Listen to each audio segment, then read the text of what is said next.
Chapter 2. Mama! Tarek screamed, ignoring the burning in his throat.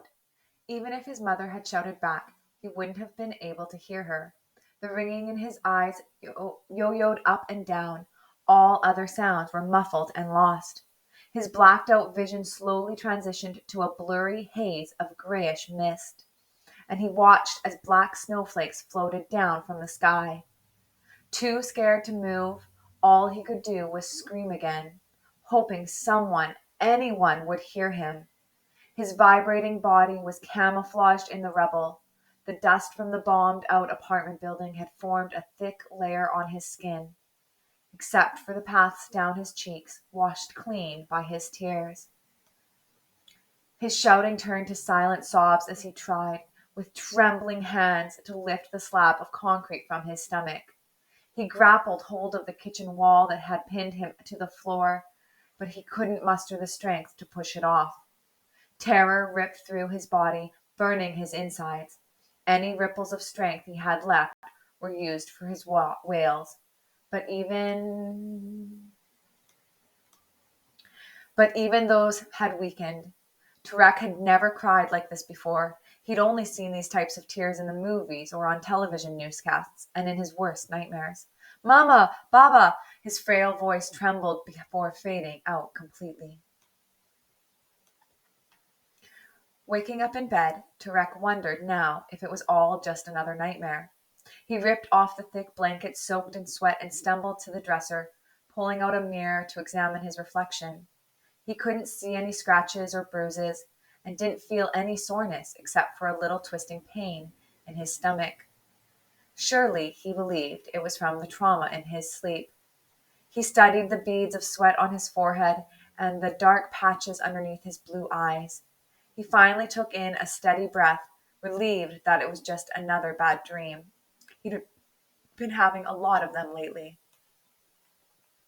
Still feeling a twinge in the pit of his stomach, he slid a shirt over his head, then slowly opened the bedroom door, pressing down the cool handle. He could hear the television blaring from the living room, and he walked towards the sound and saw Farah and Susan on the couch, staring at the screen, the latter holding onto her doll as she sucked her thumb. Tom and Jerry had them in a television trance. The 5-month-old twins were lying on a white cotton blanket with pacifiers in their mouths, orange for Samir and green for Amir, their dark curls in sharp contrast with the throw. The boys kicked their chunky legs in the air ah, as they tried to grab each other, letting out muffled squeals. Both had only their bottom teeth, which appeared in the last week, making their smiles even sweeter than before. My little can openers are okay, Tarek thought. He decided to follow the delicious aroma of garlic and onions coming from the kitchen, and when he saw the back of her head, hair in a bun, and mole on the side of the neck, he ran to his mother. Mama, he grabbed her from behind and pulled her body in for a tight embrace. Rohi, be careful, she laughed, holding a stainless steel paring knife in one hand and a zucchini in the other. But Tarek didn't let go. He just kissed her shoulders before pressing his face against her bony spine once more, breathing in her scent of perfumed flowers and spiced cooking. Oops. Nothing for me? His grandmother asked. Tarek turned and saw his Tetya, I don't know, sorry, drinking her usual black tea. He ran over to his graying grandmother, bent down and laid his head in her lap. He felt withered hands stroking his hair.